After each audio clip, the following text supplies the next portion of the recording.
My name is Basila Joe. I come from the Central African nation of the Cameroon. I live from Ely, Minnesota. I've come all the way from Minnesota to great state of Dallas. And I lead an organization called Minnesota Africans United. And I also have the honor and privilege to work with the United States Senate of this great nation. Good.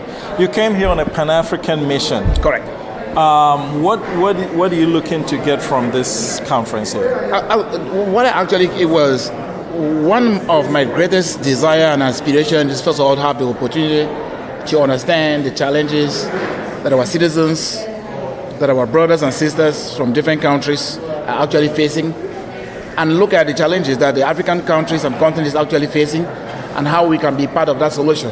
And one of the solutions is talent shortages that are here in the United States of America. And if those talent shortages can be put in a database, we can now rebuild Africa and make Africa greater than it is. Another issue that brought me here was economic development. How do we create jobs and opportunities? And to see how banks, small businesses can be part of the economic growth of the United States of America, and can also be part of the economic growth in the continent. Another issue was coming to see about trade. How do we promote a launch partnership between the United States and Africa, and uniting all the African citizens who are actually here in the state of Dallas or United States of America to be part of that mission put forward. So they're building a database right now. What do we put you down for as your profession? I think as my profession, I studied public policy and advocacy at the University of Metropolitan State University in Minnesota. I think that is my background. I have background in paralegal. I have background in political science. I have background in Spanish and public policy, and I work for the Senate, United States Senate. Working for the United States Senate is a privilege, it's an honor, and those are talents that we can also bring them back and reshape a better government and a better future for Africans, and that's what I want to make sure that we connect one another. Okay, my name is Imhil Tabi. Imhil Tabi. And you're from? Cameroon, West Africa. And you live in Tyler, Texas. What are you looking to get from this conference, African Diaspora Conference? First of all, we all know that Africans talk a lot, but we're not practical. But the good thing about this conference is that we came up with strategies, not the talking like we usually talk. They're going to launch a database where they're going to have all the entries of the skilled workers, African skilled workers in the diaspora, and whenever a need arises, they don't need to run helter-skelters. They just go to the database and pick up the stuff. Very good. How long have you been in the States? So 8 years. 8 years? Okay, and you've been, that's 8 years ago you left Cameroon? Oh, okay. So how do you find the African diaspora and how we live here and how to mirror that to the specific needs of, let me be specific. For me, when I go to African parties and people are really living large, my mind always goes back to Africa and Ghana and how people are living. What do you propose? How do we merge the two so that a group of Africans, through our hard work, yes, but we're not living like kings and queens here where our brothers and sisters also suffer back? First and foremost, I would say you cannot blame or judge any person by it's not judging. The choice of way they decide to live. They probably have worked hard for it, and maybe that's the only channel where they can show off their money. But also at the same point, we live largely. We should also think about our brothers back home, and I think that maybe a way for us to merge it is probably creating jobs back home, like having organizations, creating businesses, taking what we have learned here and bringing it back home. Like, for example, he was talking about taking the McDonald's brand back home, not necessarily the same food, but just the brand, taking McDonald's back there and trying to make it the African way. That is going to create jobs. There are a lot of people who are rich enough to afford the franchise. And that's a means of creating jobs and employing others. I'm Dr. Kwe, Emil Kwe. Dr. Emil Kwe. Emil Kwe, from what country? From Ethiopia. Ethiopia, very good. But I'm born in Cameroon. and I grew up with Nigerian, Congolese, and the Ugandan. So you know I'm what just an Africa African. is Yeah. about. Yeah. How long you been in the States? Do you live So here long, or you yeah. live still back? No, I live here. Which I live state here. do you live in? Texas. Texas. The Lone Dallas? Star. Dallas? Yeah, Dallas, Texas. Yeah. Dallas, I live in- Texas. Yeah.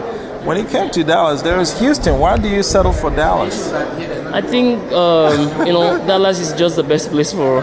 In Texas? Yeah, Dallas. Really? To me, there's no better place in Texas. By the way, You ever been to Houston? You can live anywhere in Texas. Okay, Texas is a great place, Lone Star. It's just that I felt like Dallas is the best place the for best me place in and Texas. the family. I have kids and Great. Okay. education system here. So Very good. Yeah. So what are you looking? You came to the African Diaspora Conference. What are you looking to achieve here? We are What part attracted you? I believe that when the village is gathering, no matter what they are celebrating or mourning, it's important that the community comes together.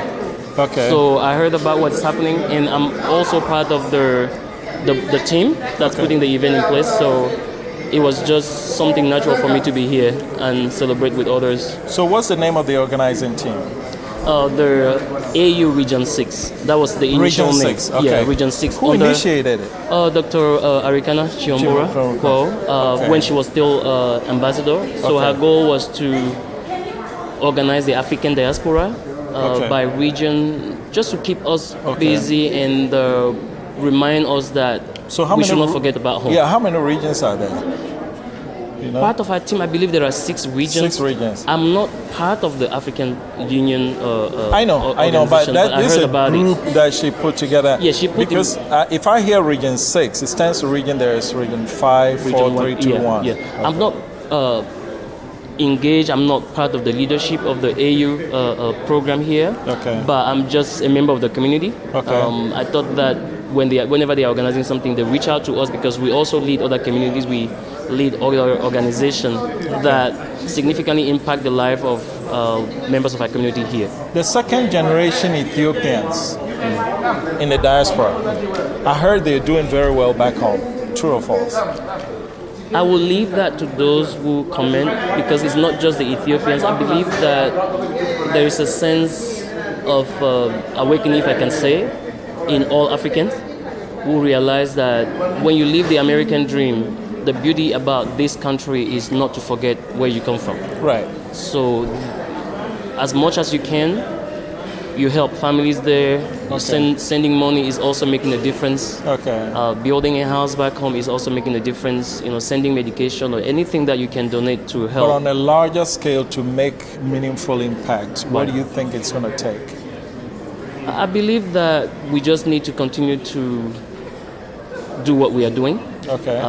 We may just be 10,000 now, sending help or any type of equipment or resources back home, but 20,000 will make a difference. Okay.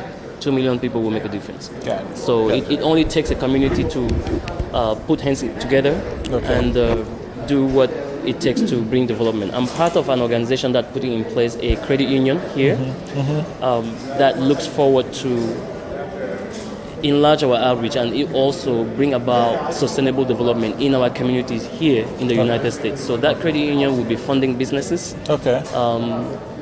giving out loans, car loans and different type of businesses that will help people here create jobs, materialize their dreams. So that's what we are doing here in the Okay. Kwame Nkrumah, sir. Kwame Nkrumah. So I know you're from Ghana. Yeah, exactly. How long have you been in the States and where do you live? I live in Prosper, Texas, next to Frisco, Texas. Prosper, Texas. And the first time I got here was like a deciding date was 02/02/2000 in New York. 02/02/2000. Yeah. Okay, so February 2nd, 2000. JFK. From Accra. Yeah. Wow. And you've been here since? Yeah, I've been here. When was the last time you went home? Most about 13 months ago. 13 months ago. Okay. Yeah, but I was here from 2000. I moved to Ohio for about 2-3 years, and I came back to Texas. Oh, okay. Yeah, so I want you to say, so I have a friend who lives in Ohio. He thinks Ohio is the best place, but you live in Texas. You went to Ohio, and he said, hey, I don't want that. So he came back to Texas. Yeah, Ohio, very smaller and colder. Very good. Too cold, raining, and it's smaller. Very good. So Texas is big, Much better. So Yeah. what do you came to this African Diaspora Conference. Yeah. What are you looking to obtain from it?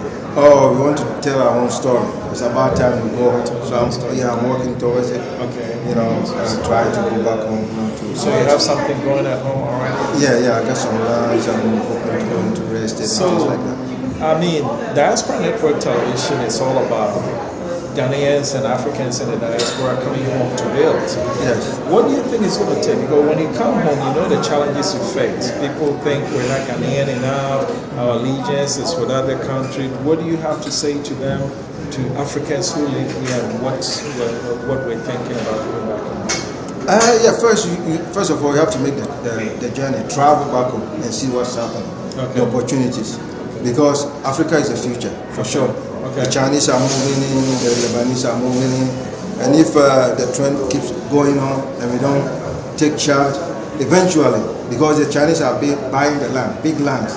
So eventually they're going to own the lands and we have to buy from them. We can have that. Yeah, so basically, whatever you know to do, but first of all, just go and see what's happening. Okay. And once you see what's happening and you sit down deep, whatever God, pray to Him to guide you and start something small. Finally, what do you have to say to Africans who live in the diaspora who have decided not to go back home? No, that's a mistake.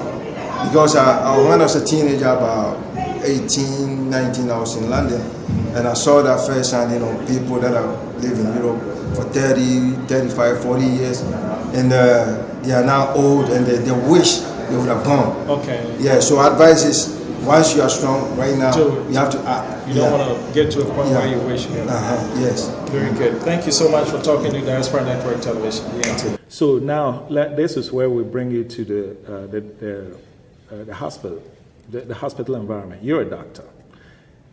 From my vantage point, I think you've hit on the most important point, which constitutes the diagnosis. So what is the prescription? What will it take for us to get over this mind, the shackle of the mind? What will it take? I mean, I'm sure as you've been doing this, you've had some quiet time when you've thought about specifically the things that need to be done, the steps that need to be taken for us to get over that hump. First of all, you'll find that the majority of us don't even realize that we are sick.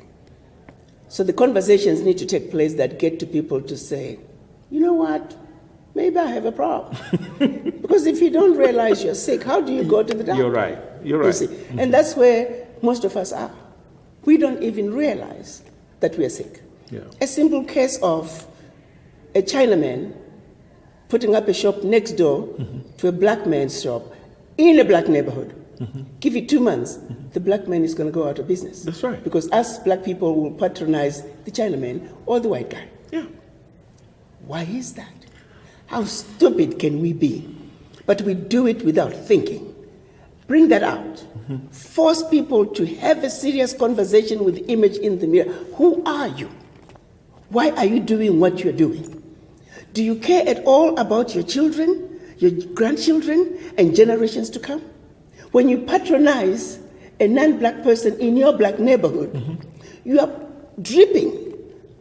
You are robbing money out of your own neighborhood. The black money stays in the black neighborhood. It doesn't even make it half the block. Yeah. Chinese money stays in the Chinese community 14 times. Yeah. Yeah. It's envy. How do we get It's over beyond the envy? envy. It's stupidity. Okay. So now, my next thing is this. So we are a people who definitely need to change. I saw a video. You know, the Chinese, they're not exactly known for their religious beliefs. Matter of fact, I think I heard that churches are not, come on, don't quote me on it, but I don't think we have a lot of churches in China. I saw a video recently in Ghana where a Chinese man now has a church and he's praying to people, he's putting his hand on them, and oh, by the way, he takes his cash right there before he puts his hand on you. Yes. And we're lined up. Well, I'll tell you another good one. I think you heard the story about this white guy in Kenya who called himself Jesus. Oh, really? And there was yes, and of course I loved the headline. It says, Kenya expels Jesus. Oh, they expelled him. There were two Kenyan guys, who were now going around with him, Okay. saying he was Jesus Christ and making people pay. Okay. So, of course, the Kenyan government heard about it and they expelled Jesus Christ. So, yes, he's a Chinaman who saw an opportunity to make money. A lot of our own people are doing it, taking money from the people in the name of religion. Okay. So, unfortunately, those are just human frailties. Okay. Human beings will take advantage. He needs to be stopped the same way many other pastors that look like you and I who are taking advantage of the people. We must go after all of them and shut them down. You're not worried about security?